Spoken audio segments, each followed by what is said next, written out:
Good afternoon, everyone. Thank you for joining us. I'm Charlotte Surrey from the Green Register. Today we are talking about heat pumps and whether Fabric First is the best strategy for heat pumps, the pros and cons around that. And we're going to have various different viewpoints presented by my co-director, Julia Bennett, who's also an architect, and Steph Willis, who is a data scientist with Cero.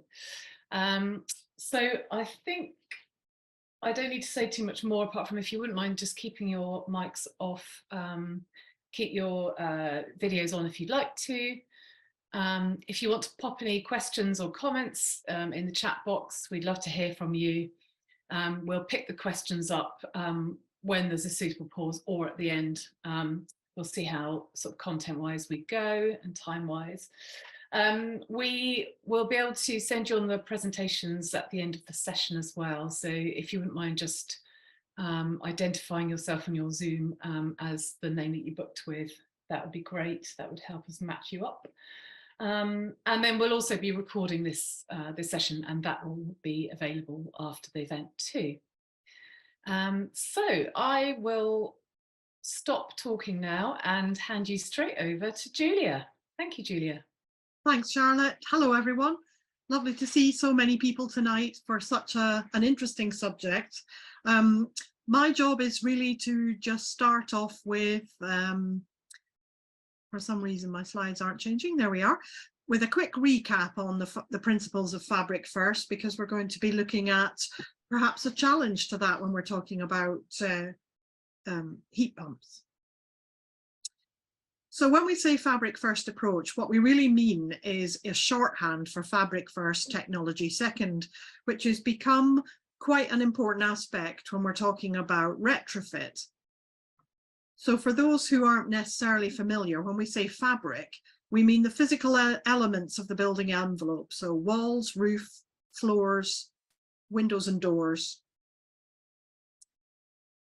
And when we're trying to do Fabric First, Technology Second, it's all about maximizing the performance of the envelope of the building so that we can make sure that we've got permanent, very good thermal performance so that we can reduce the size of mechanical and electrical systems.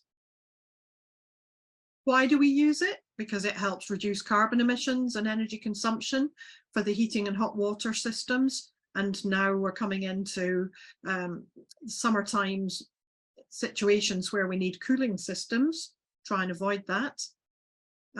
We want Fabric First to help us make sure we've got very high quality indoor environment. We want to make sure that we improve the long-term affordability. So if we've managed to reduce all of the mechanical systems to a minimum, it means that the running costs for the building are potentially lower, depending what your system is. And as I said, reduce the need for the mechanical and electrical. We do it by having a very holistic strategy that starts right at the beginning. We think about how the fabric can help drive down that demand. And then we think about how the net zero or very low carbon aims can be met with low carbon or renewable technologies.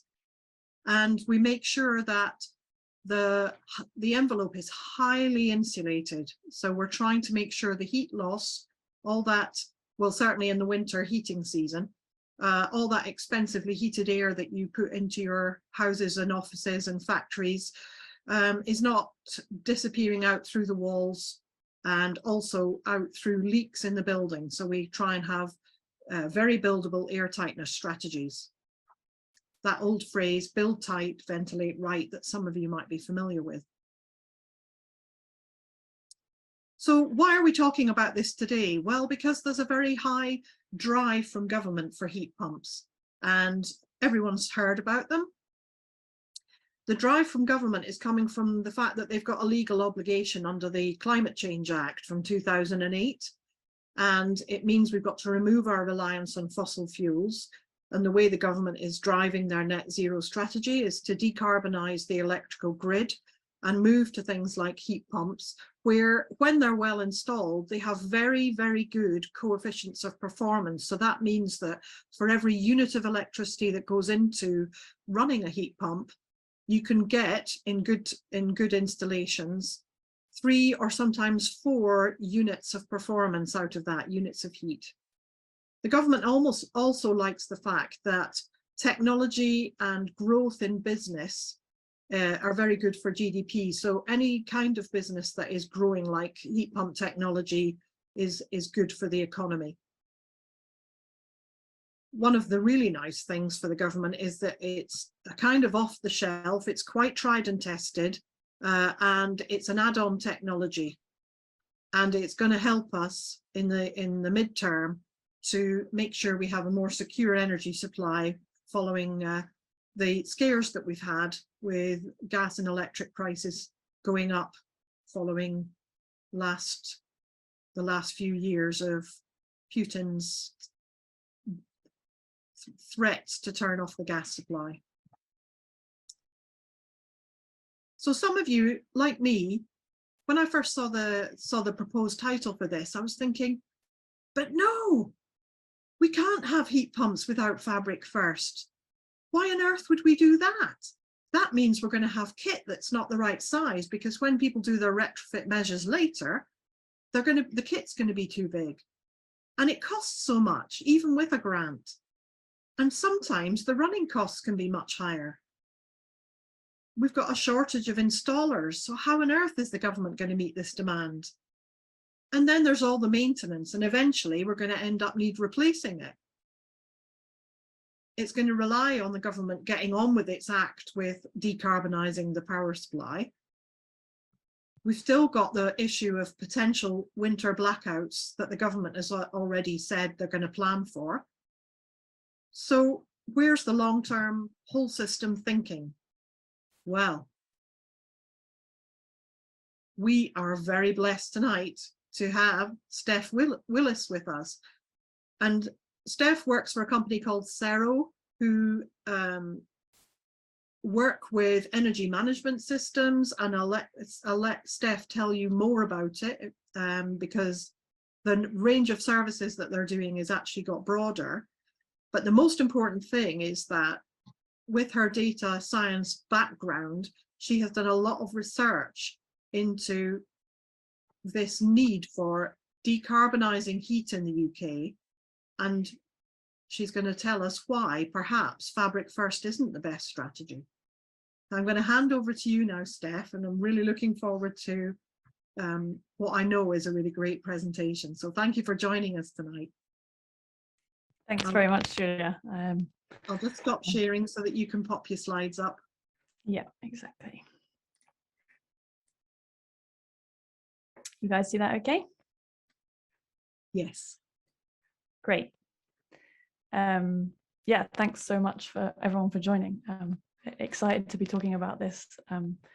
It's a topic that's rattled around my head a lot, and yeah, excited to sort of show you guys what I think about it, and also hear your thoughts. So very briefly on Cero, as Julia says, we work with partners to help them decarbonize homes, some new build, mostly retrofit. We work a lot with social housing, social landlords, but also with lenders who are increasingly looking to decarbonize their portfolio of homes. So this work stemmed from our own research into how we should be thinking about our strategy and what we should be recommending that people do when they're retrofitting their homes. And if I can make my slide change, great. So sort of rough contents, just gonna talk a bit about why we're interested in heat pumps in the first place, although Julia's teed it up very well already. Then explore whether you can install them without doing the fabric first, and then whether you should install them. And then talk a bit some of those questions that Julia's talking about what if you do want to insulate later, and then also talk a little bit about the grid and the implications on the grid of electrifying heating. So heat pumps have a really low carbon footprint. That is essentially why we're talking about heat pumps. Global temperatures have already risen by more than 1 degree, and we're starting to see the impact of that kind of distressingly early, to my mind. The heat waves, the fires, the cyclones. And so we need to decarbonize as quickly as we can.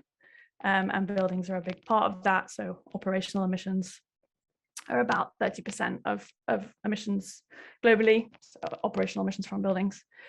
And heat pumps are a sort of magical solution for decarbonizing buildings for two reasons. They use electricity, and electricity is decarbonizing. We know we can make electricity without emitting any carbon. Obviously, that's a work in progress, but it's actually a work in progress that's going pretty well in the UK. Our grid's decarbonizing quickly. And also they're really efficient. They take heat from outdoor air, so essentially solar energy, thermal energy from outdoor air, and transfer that into the house. So they only use, as Julia says, 1 unit of electricity to provide 1 or 2 units of heat. So this graph just gives a bit of a comparison of the amount of carbon emitted per kilowatt hour of heat with a gas boiler or an oil boiler versus a heat pump. And where we are right now, if you go from a gas boiler to a heat pump, you get about a 75% reduction in heating related emissions. And as the grid decarbonizes, this is with sort of government forecasts, that tends to a 100% reduction in the sense that that electricity will be carbon free, so that heating will be carbon free. So this looks amazing, and certainly I look at this and think we should be pushing heat pump adoption as fast as possible.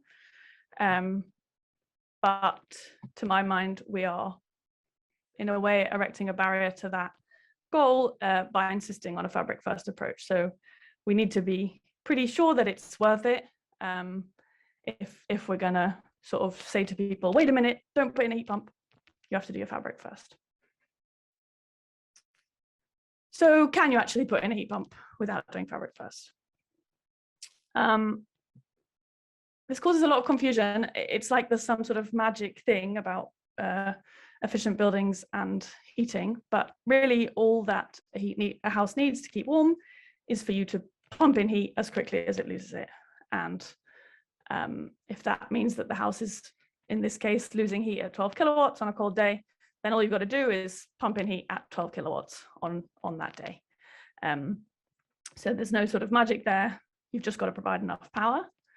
And there's no limitation on heat pump capacity. We use them in commercial buildings all the time. You can get heat pumps with thousands of kilowatts of output heat and power. So that's not a problem. But there is a catch, and this is in many ways where this idea that heat pumps can't heat inefficient buildings come from, which is that you need not only for the heating system to have the right output power, but for the emitters, so the radiators or the underfloor heating or the fan coils, to be able to output heat at that power.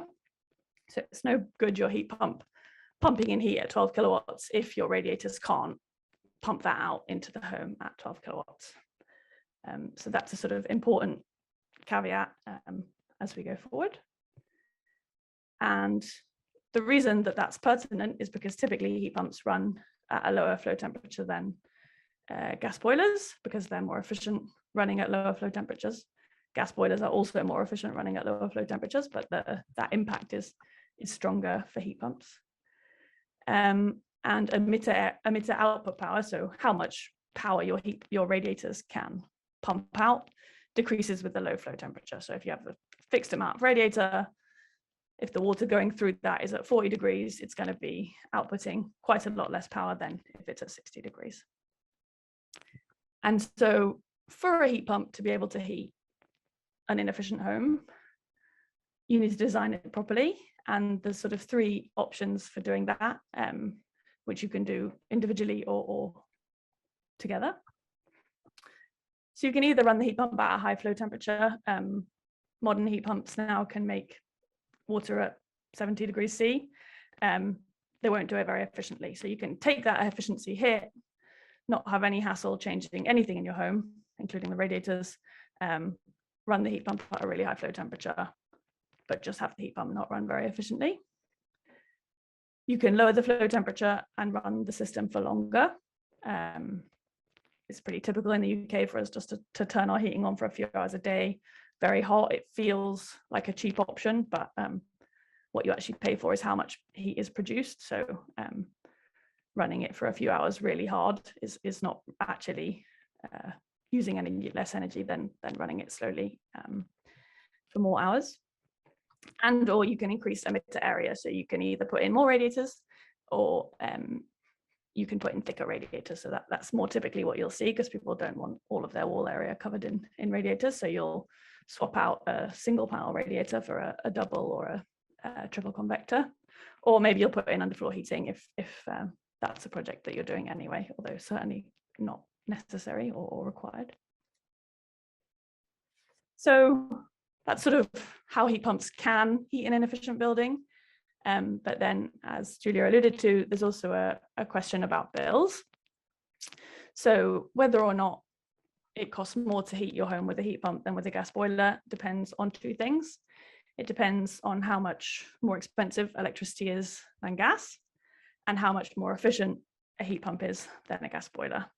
And basically, which of those ratios is bigger determines which system is cheaper. So these are some sort of typical numbers with the current energy price guarantee rates. Got a heat pump with a COP of 3, a boiler with an efficiency of 0.85. So the heat pump's 3.5 times more efficient.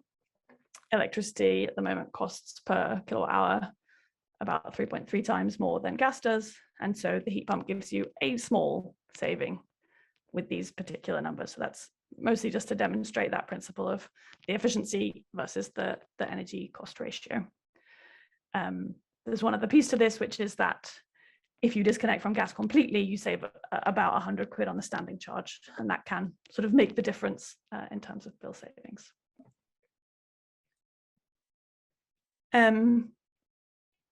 So one of the reasons I think that thinking has changed quite a lot about this recently is that ratio we were talking about of electricity price to gas price has changed a lot over the last few years. So although energy prices have gone up generally, gas prices have gone up more than electricity prices have. And so that ratio has actually become more favorable for heat pumps. And so these 3 lines show the savings you'd get from switching from that 85% efficient boiler to a heat pump with 3 different COPs, so efficiencies essentially.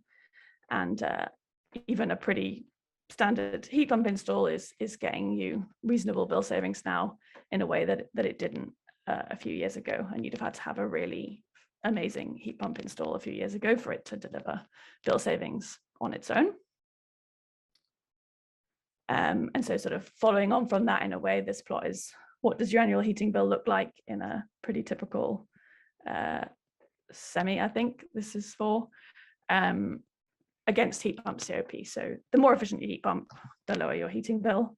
And this chart includes that extra saving from the disconnecting from the gas grid. And so with these numbers at heat pump COP of 2.6, you have a break-even point. So as long as your heat pump is better than that, you're going to get savings with these particular rates. And so the main point of this graph is not so much what's that particular number right now, it's that heat pump performance is a huge lever that we have to put on in terms of bill savings.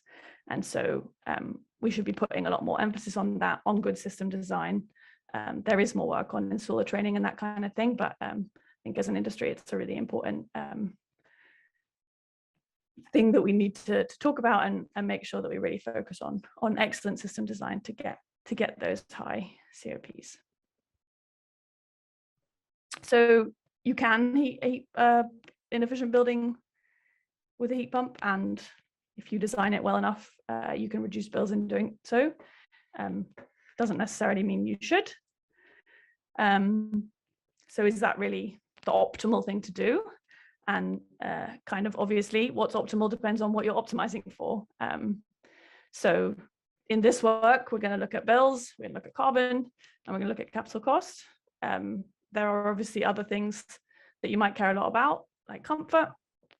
And also, even within these factors, how you weight them is a value judgment and will vary quite reasonably between groups of people. In particular, people in fuel poverty, you're going to maybe emphasize the bills part more heavily.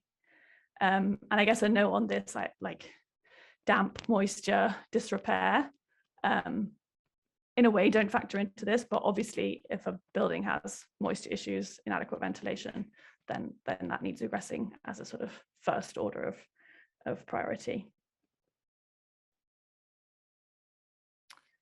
So what are the sort of trade-offs that we're talking about when we're thinking about, do we just put in a heat pump, or do we, I will look at just doing the fabric on its own, but in this case, do the fabric and the heat pump all together.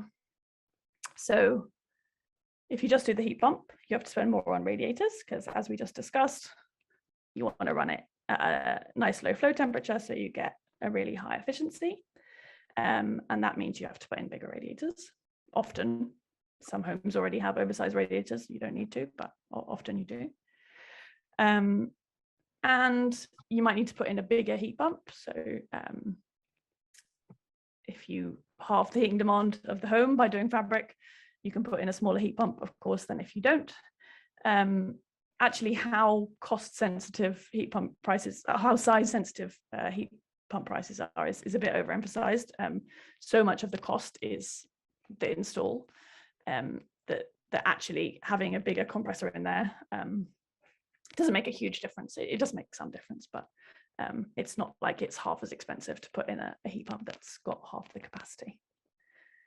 Then on if the fabric side, you obviously have to pay for the fabric upgrades, but you get lower bills and lower carbon emissions because you reduce the heating demand. So I guess it's worth saying that there's not some sort of a priori like right answer to this. It depends on the context, and so it depends on what energy prices are, what state the fabric's in at the moment, so sort of what the available measures are, how expensive heat pumps are, how expensive those fabric upgrades are. But to sort of give a sense of what does this look like, this balance in the UK right now for a reasonably standard retrofit. We did some modelling, and I'm only going to draw out a few cases of what we modelled just for clarity, but maybe we can link you guys the full articles afterwards. But essentially, we looked at a 1955 semi, unfilled cavity combi boiler that's reaching the end of its life, and we compared just putting in a heat pump. So in this particular case, it needed a 7 kilowatt heat pump, obviously needs a cylinder for the hot water, and then pretty significant radiator upgrades because we're not doing anything to the fabric and we want this heat pump to run really efficiently with a nice low flow temperature. And so we're changing all 7 of the radiators out in this home for triple convectors. And then comparing that with a case where we do all the fabric, deep fabric retrofit, and also whack on solar because it gives you fantastic bill savings. So why wouldn't you? You can put in a smaller heat pump, and you only need to change out 3 of the radiators and only for double convectors.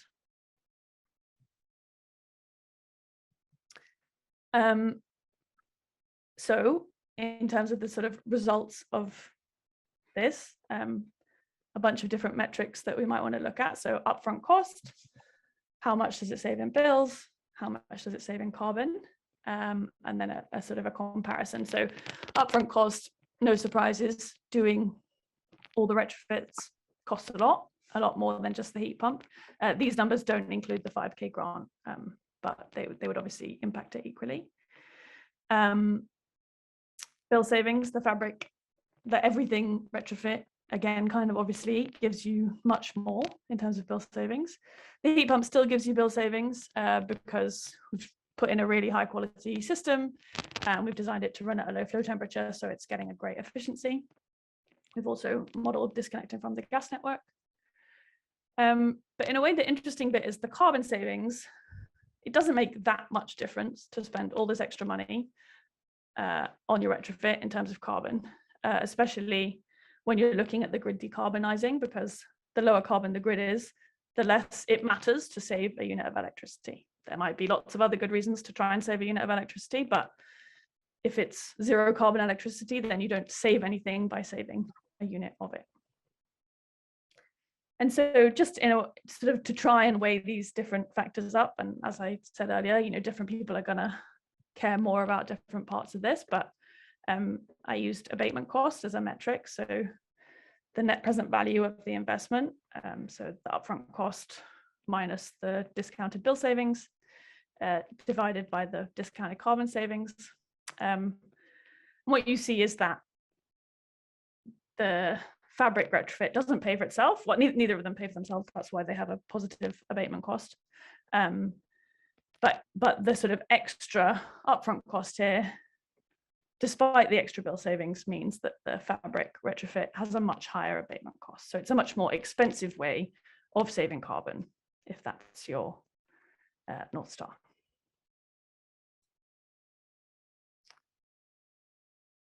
So the two examples I just gave are a little bit extreme, and in the article we wrote, there's a whole range, but I just wanted to sort of highlight a middle ground option that we modeled. So this home, perhaps unrepresentatively, doesn't have a cavity, and it's not partially fit. Sorry, it does have a cavity, but it's not filled or partially filled. So we could probably safely fill that cavity, provided it's not somewhere in a dodgy exposure zone with lots of wind-driven rain. We could top up the loft insulation. We could do some airtightness work and put in some decentralized mechanical extract ventilation just to make sure that we maintain that good indoor air quality and don't create problems for ourselves. And then again, we could put that solar install in, because the economics are just great. So what we aren't doing from that deep retrofit is those really big, difficult, expensive measures: EWI, solid floor insulation, windows and doors. Again, it lets us put in that smaller heat pump and do a bit less on the radiator upgrades, although still much more than the deep fabric case. So the same plots as we had before here. What we see is the upfront cost is much more moderate than in the deep fabric case. The measures we've chosen to do there are not that expensive, and to some extent we're spending a little bit less on those radiator upgrades, which sort of offsets the cost to some extent. The bill savings are much bigger than the heat pump only case, mostly because of the solar, but also slightly because of the reduced heating demand.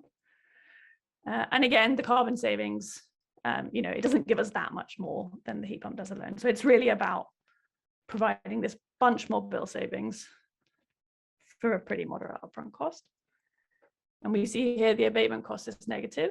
That means that it pays for itself. So with a 5% discount rate, so let's say you were borrowing the money to do this retrofit at 5%, the bill savings are enough to cover the upfront cost over the lifetime. So it saves money and it saves carbon. So you get a negative abatement cost. So that's obviously a great option, and we're definitely not arguing against doing that. Not that many homes have an unfilled cavity that you can safely fill, but if they do, by all means, let's crack on and fill them before we put in heat pumps. Oh, I thought I'd added something else here. Oh well.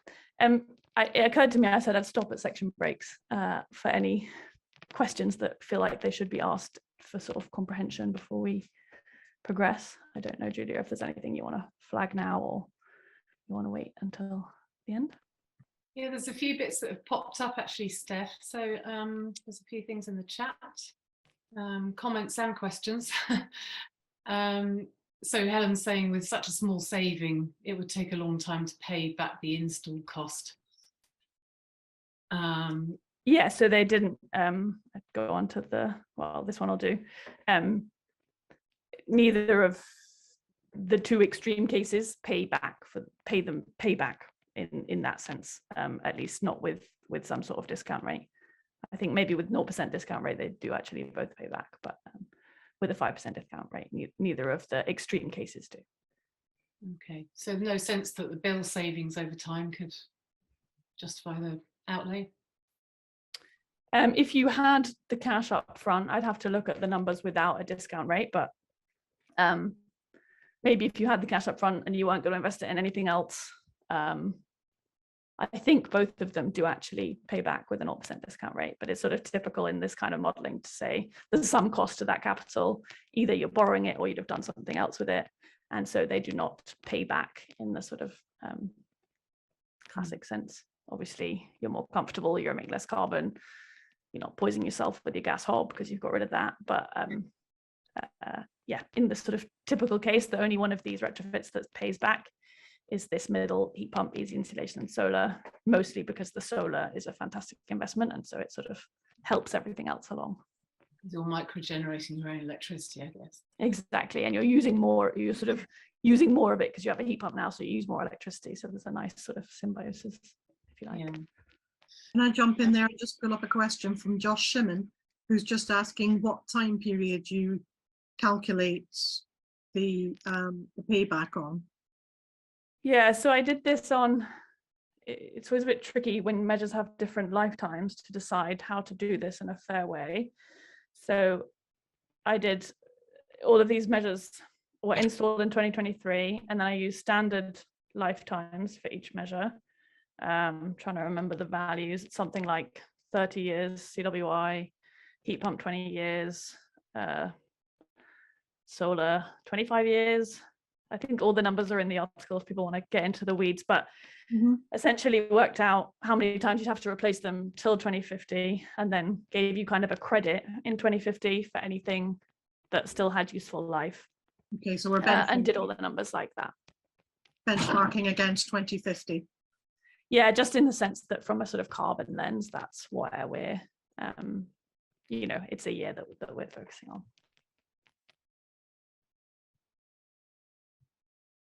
Okay, what else can we pick up?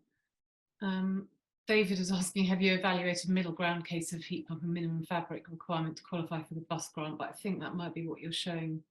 Yeah, so you wouldn't have to do the solar to qualify for the bus grant. I actually don't have a case in the paper without the solar, because we would just always recommend people do it if they can, just because of the financials.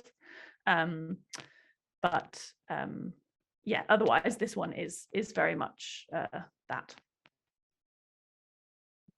Okay.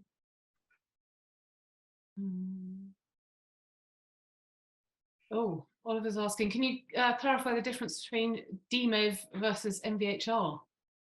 Yeah, so DMEV is essentially extractor fans in wet rooms, but that are on humidity stats. So they don't just turn on when you turn your bathroom light on.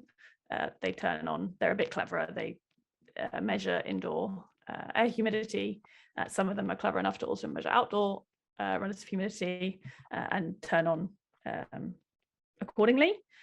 So they don't, it's a much cheaper option essentially. You don't have fresh air supply explicitly. You just have to have trickle vents in your windows.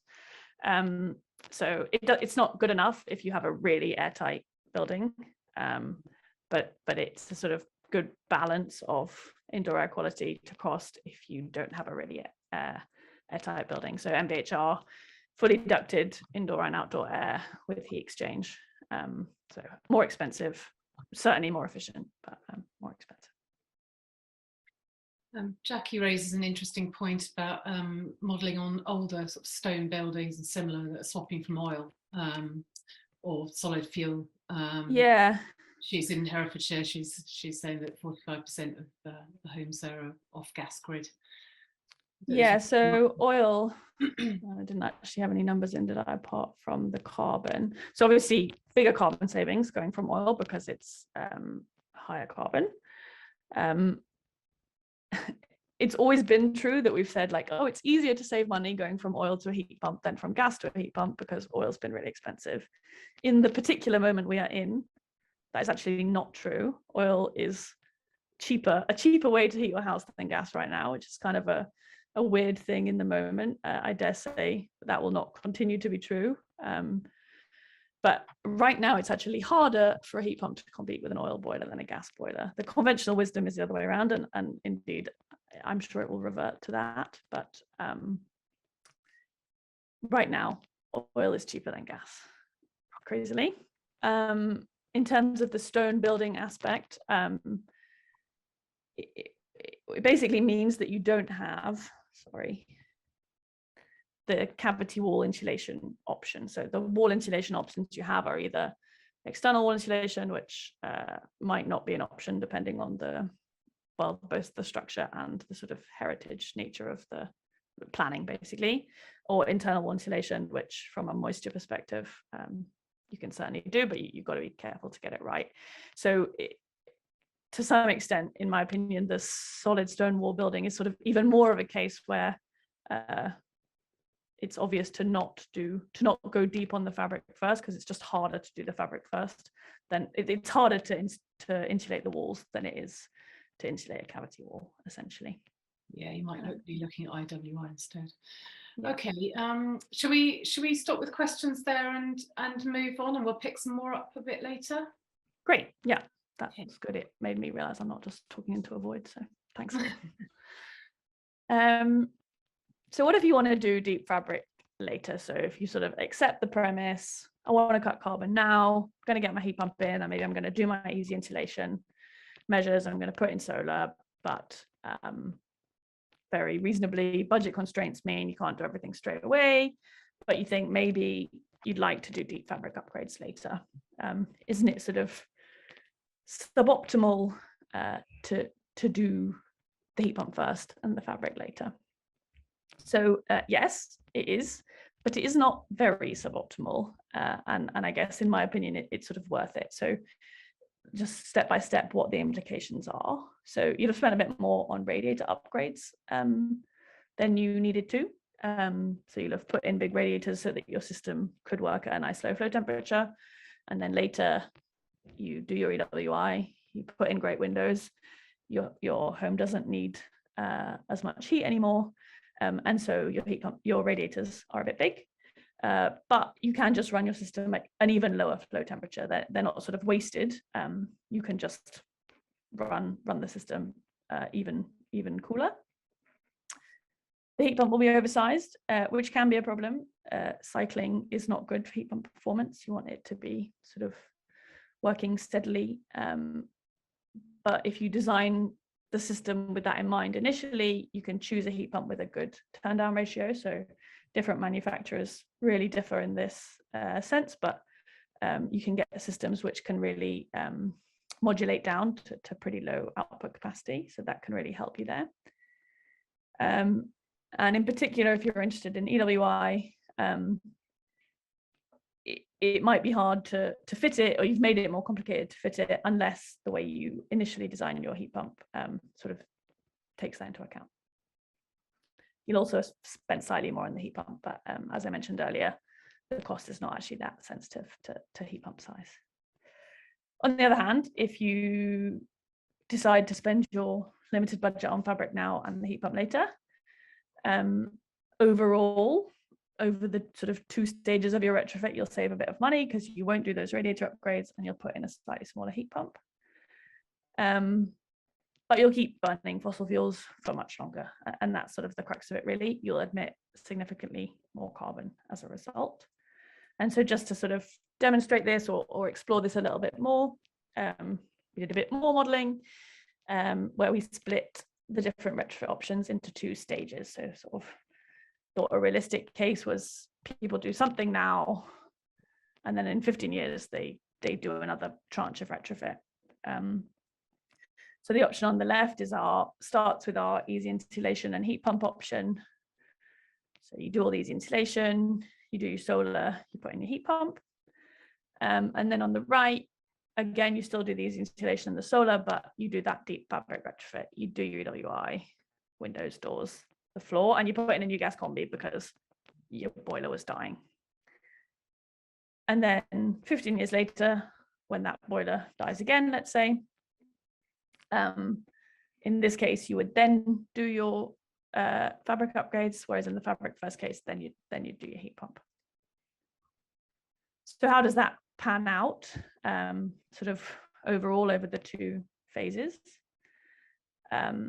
upfront cost, as I was just saying, you do spend a bit more if you do the heat pump first and the fabric later, because you've put in slightly more radiators and a slightly bigger heat pump than you need to in the fabric first case.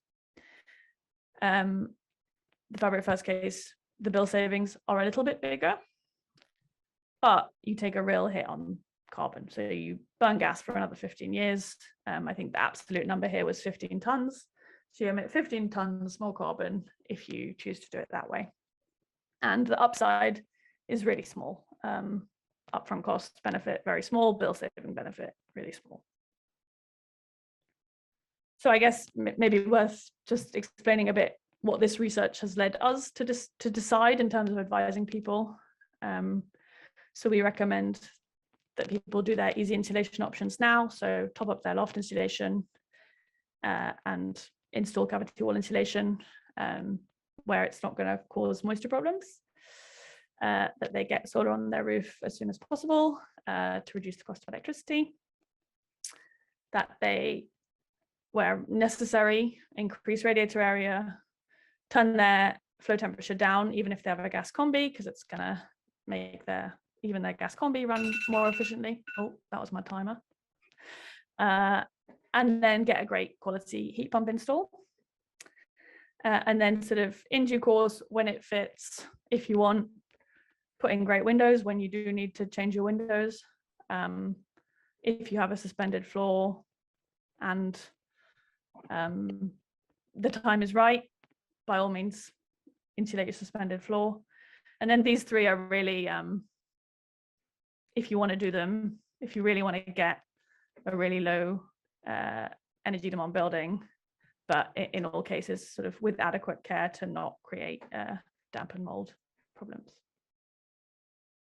And then finally, I think a big pushback that you get about electrifying heating without doing the fabric first is the grid. So we've got to electrify transport, we've got to electrify industry, we've got to electrify heating.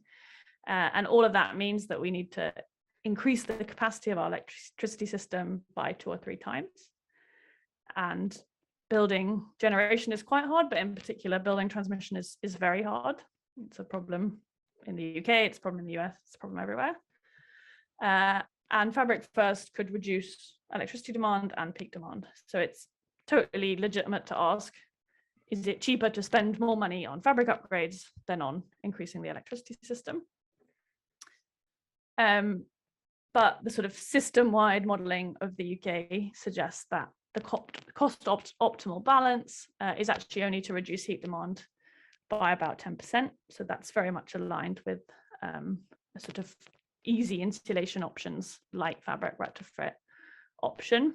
Obviously, those sorts of system models are big and complex and very sensitive to their assumptions, but sort of the best we can do at figuring out a global optimum. And quite interestingly, that's a bit different from other countries because we have a large wind resource, we've got loads of coastline, and it's really windy, and that coincides pretty well with heat demand. It's windier in the winter. Turnover of heating systems is slow, so people just don't change their heating system that often, and so we need to crack on if we're going to change everybody's gas boiler for a heat pump before 2050. And so much like people worrying about how we decarbonize the last 5% of the grid, we really need to push the accelerator on heating electrification now.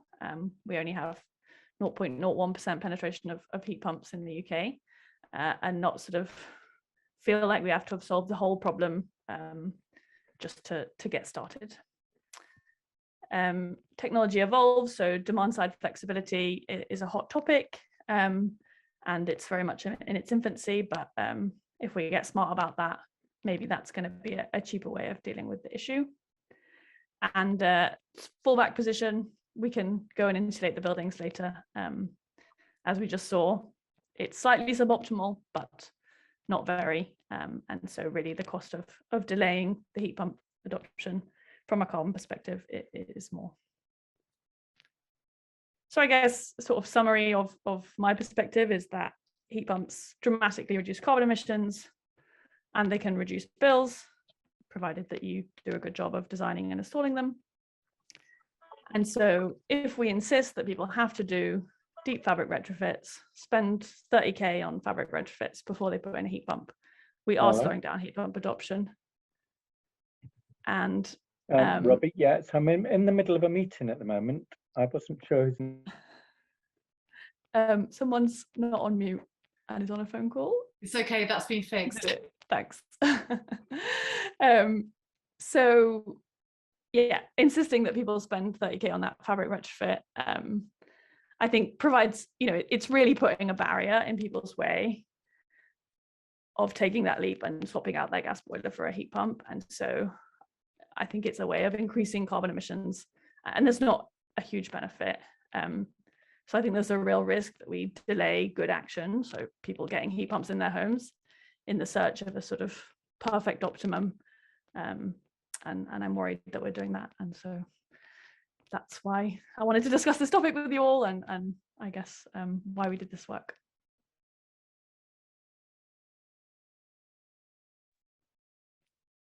Thank you so much, Steph. That's great. There's probably quite a lot of comments and questions in the chat. Julia, have you seen anything that you'd like to pull out particularly? So many things. I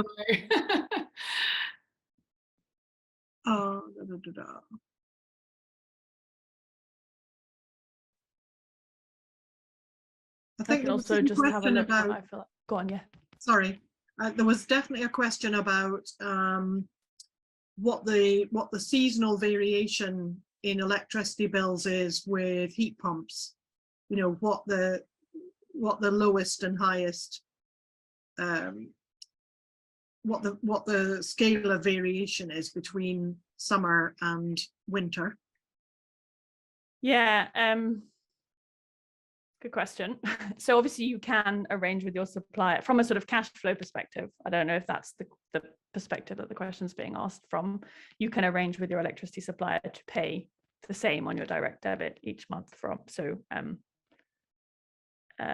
hopefully that kind of means that you don't have a massive problem there, in the same way that right now your gas bill is much higher in the winter if you don't do that. Trying to think, that number we had, I think it was like 1.4 grand heating bill overall, and so most of that is going to be in 4 or 5 months over the winter. So maybe it's roughly an extra 200 quid a month is your heating bill with a heat pump. Yeah, that's slightly off the cuff, and I'm not sure it answers the question, but there was definitely a question about whether you'd looked at any of the Octopus was particularly mentioned, where the time of use tariffs are, so for people who don't know Octopus, you can opt for a tariff that is cheaper during the night. So either a thermal store or a battery, if you're working with a PV system. Yeah, was there any subtlety on that? We have not modeled that. In this case, it all gets pretty complex in terms of all of the things you're looking at. But essentially, you can think of that as making electricity effectively cheaper. So that can certainly work in heat pumps' favor, provided you manage them correctly. There's a bunch of really cool stuff going on in terms of demand flexibility. We certainly work a bit with it at Cero. So in particular, heat pump Octopus have a heat pump tariff called Cozy, which gives you some hours that sort of work pretty well for a heat pump. And they also have one called Flux, which works really well if you have solar and a battery. So it's definitely a sort of emerging theme, and I think we'll see much more there, which will help the grid deal with this problem and also help consumers get effectively lower electricity rates, provided that we manage them in a smart way. And that's something that a different side of the business at Cero works on. I'm not actually that involved in it, but it is something that we work on, running systems in a cost optimal way with dynamic tariffs. Charlotte, can you put, are there any other points that you've noted that we can pull out? Just while you have a quick look at that, one of the things I'm thinking, because I have been such a fabric first committed follower that I have had to think through this, and it's been so fascinating for you to present this. And I think probably it's not an either or, it's definitely a middle point. But the thing that's coming across to me is that the heat pumps are taking the point of the net zero target by 2050 as the absolute priority. So the permanent comfort levels that you get from fabric first, the smoothing of temperature spikes in summer and winter, they're not really dealt with by heat pumps alone. So it sounds like obviously most things turn out to be that a hybrid is the way forward. So it would be quite nice to see if anybody would like to make some verbal comments. We've got 10 minutes. Perhaps people could raise their hands if we've got that function, haven't we? Yeah, we sure have. Is there anybody that would like to particularly ask a question? Steve from CSE. Hi, Steve. Hi, thank you for a great talk. It's been really good. It's come up in the chat a few times about embodied carbon, and particularly, you know, the whole debate about fabric first. And there's a great deal amount of embodied carbon that goes into any sort of fabric first upgrade. So I'd be interested to see how that would sort of affect your research when it comes to looking at carbon savings. Yeah, it's a great point. It's a really interesting question. I haven't done the maths in this example. I guess a few things on embodied carbon. So when the modeling I have seen, embodied carbon of mechanical systems is pretty small, and also heat pumps and gas boilers aren't that different. So that piece is sort of much of a muchness. Apart from if you're putting in VRFs with high GWP refrigerants and they're leaking a lot, but domestic systems are typically sealed, and increasingly they have low global warming potential refrigerants. So that sort of doesn't feed into it all that much. On the fabric side, I used to work in Quebec in Canada, and their electricity is already zero carbon, essentially. It's all hydro. And it's really interesting there because exactly this point that like there's almost like no carbon payback to retrofitting there, because the electricity is already zero carbon. Now, maybe there's a bunch of other benefits. There's the comfort benefits. They can sell the electricity to New York. But if you just look within that boundary, it didn't make sense to do external wall insulation because the carbon savings were negligible because you're already using a low carbon heat source. So I think it is a really interesting question. How, once you've electrified the heating system from a carbon perspective, is it worth doing the fabric? But maybe, you know, the argument is, well, it's from the bills perspective and it's from the comfort perspective. But I agree that I think like from a carbon only lens, once the heating's electrified, it sort of becomes a bit hard to justify any fabric upgrades that are high embodied carbon. That's a really interesting point. We'll move on because there's lots of hands up now I've said it. The next one on my screen is Laura Milburn. Nice to see you in person, Laura. Hi, Julia. Hi. Thank you, Steph, for a really interesting talk. I've learned quite a lot here because my specialism is old buildings, solid wall construction, and mostly in rural locations. So I have my own views on this. Many of them actually concur with you, but I deal with a lot with oil boilers. And of course, not expecting you necessarily to know about oil boilers, but there's this whole talk about oil boilers converting to use HVO fuel. So I have clients who are saying to me, shall we go for the heat pump option with solar PV and other some energy efficiency measures? Or should we buy a new oil boiler now and continue to burn fossil fuels for the time being on the basis that we should be able to convert to HVO fuel in the near-ish future? I don't know if you've done any research on a heat pump versus oil, but oil conversion, because the cost of oil conversion for the tank and the boiler itself is really small in relative terms. So Sure. finding it difficult to know which way to advise my clients on that issue. Yeah, I'm sat in a home that had an oil boiler and got a heat pump installed last year. So yeah, totally.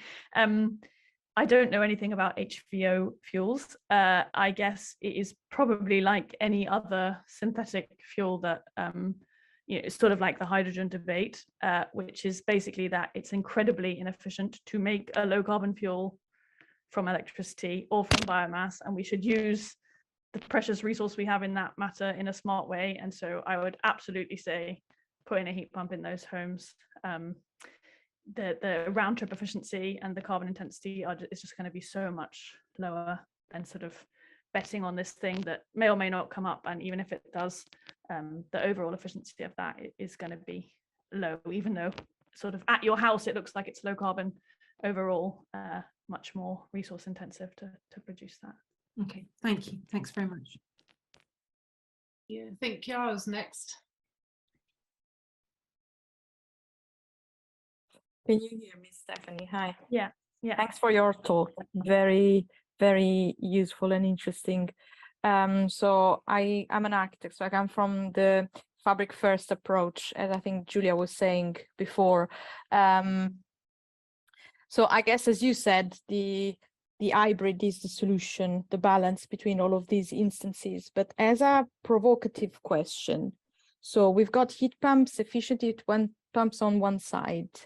Then we've got fabric extreme upgrade on the other one.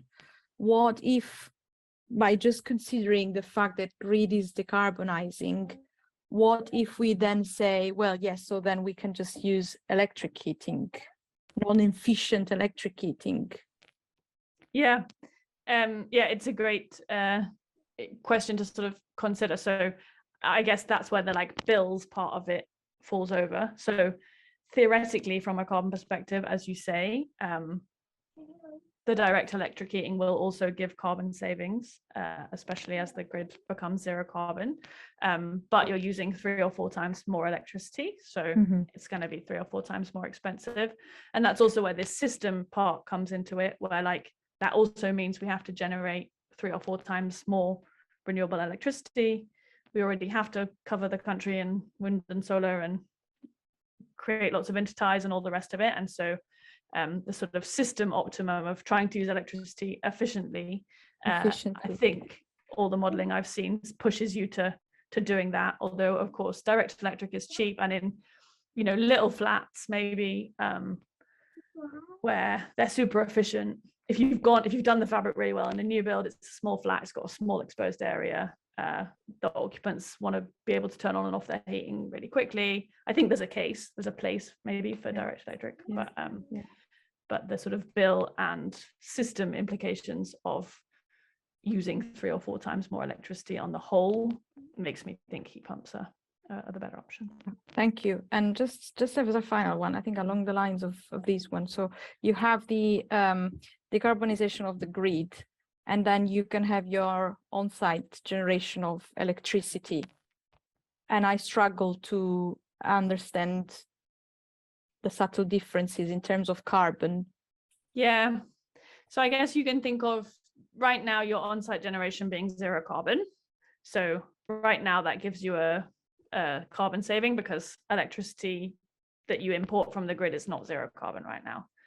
In 2050, if the government do what they've said they're going to do, there will be no difference because your solar panel is zero carbon electricity, the grid is zero carbon electricity. Then it would just be about the bill savings. You're using your own power rather than buying it from the grid. But right now, using your own generation is lower carbon because it's zero carbon and the grid is not. And that has a balanced impact on bills and on maintenance versus so. Yeah, I mean, the beautiful thing with bills and carbon and heat pumps and solar is that the solar makes your electricity cheaper and the heat pump makes you use more electricity and use like your self-use of your own electricity goes up. And so they're sort of more than the sum of their parts. You get even bigger carbon savings and even bigger bill savings than if you just added the 2 numbers together. Thank you. Okay, we've still got 4 hands up. Thank you very much, Ciara. We've still got 4 hands up and we've got 2 minutes. So I'm going to beg your indulgence. And the next person that I can see is Mike Heffron from Under One Roof. Hello, Mike. Hello, everyone. I'm calling in from Scotland and wanted to.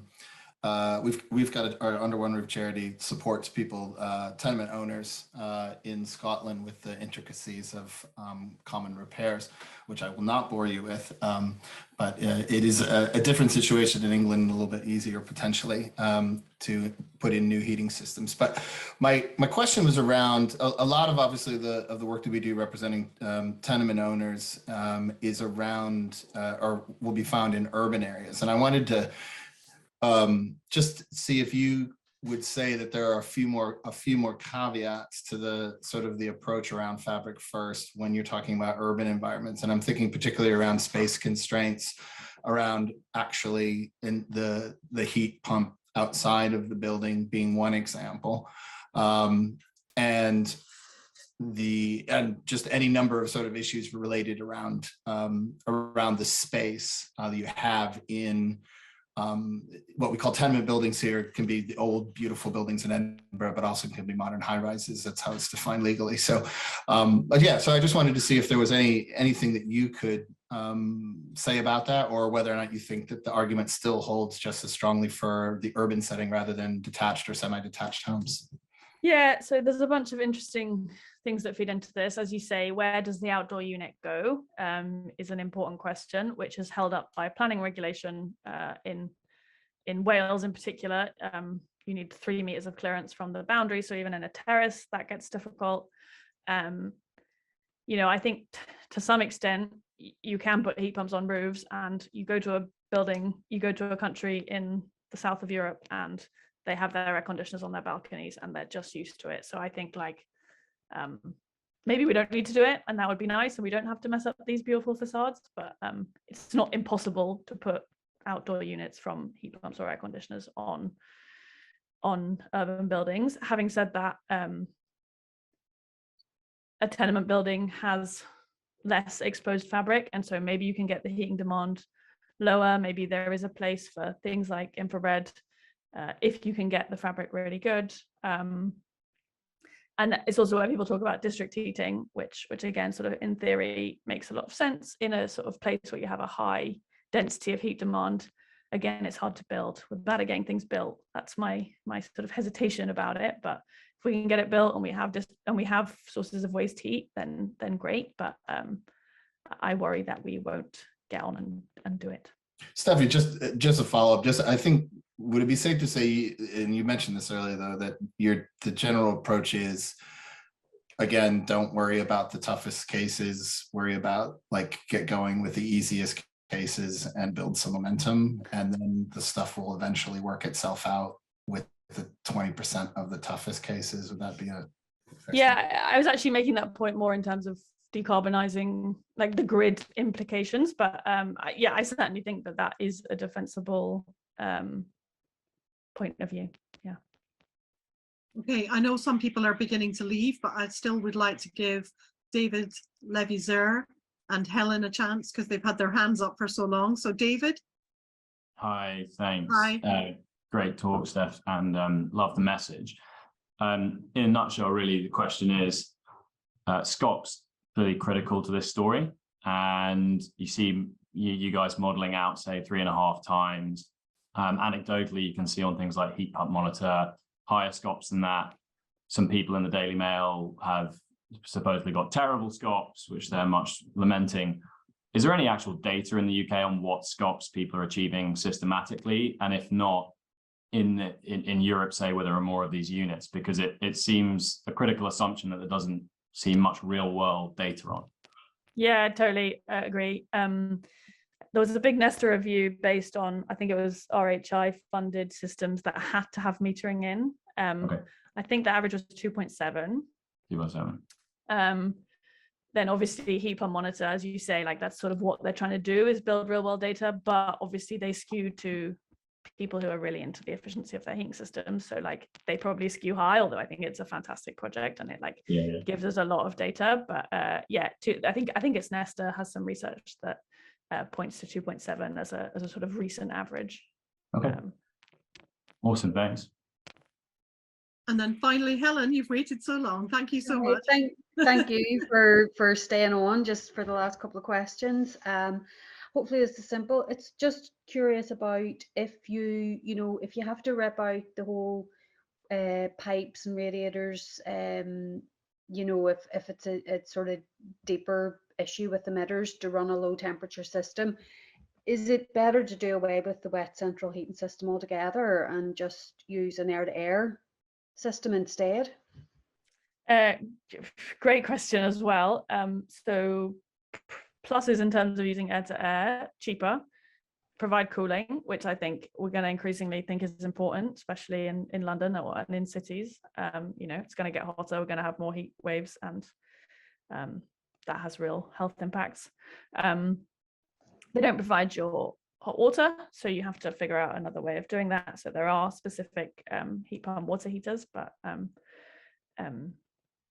you need to plan for that. So I guess, like, in my mind at least, sort of flat, small buildings, maybe even terraces, I think that might be smart in a case where you've got tiny microbore, the radiators are in a horrible state. But I think bigger buildings, the sort of additional costs of putting in extra heads in every room, plumbing it all up with refrigerant, probably will push you back towards the air to water setup. I think on the microbore point, I think we've maybe overemphasized how important it is. Like, you can design around it, maybe not always, but it's definitely not a total no to put in air to water heat pumps. And I also think high temperature heat pumps are a reasonable solution there. They're getting more efficient. Some of the recent data has been actually pretty impressive in terms of what these systems are achieving. So if it's actually, do you know what, we're going to put in a heat pump, we're going to run it at 60 degrees. I think that's also a pretty sensible approach where changing the distribution system is going to be really hard. Great, thanks. Thank you so much, everybody. I mean, it's so great to have a data scientist actually presenting this research, and thank you for sharing it with us. There are so many amazing links being put up in the chat. Be assured that we will save a copy of the chat and it will be available to you so you don't lose all of that. Charlotte, shall I hand over to you to wind up? Sure, just to say thank you to you both and everyone who's participated today. We are running a 5-part building services series starting next month. We'd love to see there. That will go into a bit more depth about different technologies that you can integrate optimally into a building.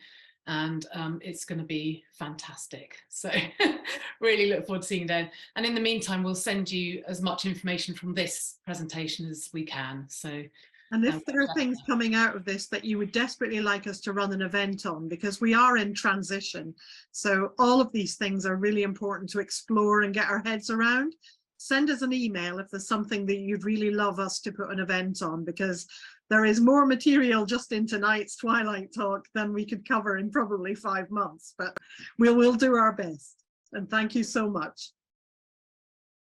Thanks very much. Steph, Julia, if you'd like to stay on, and Elaine as well, that would be fantastic. To everyone else, have a great evening and we hope to see you soon.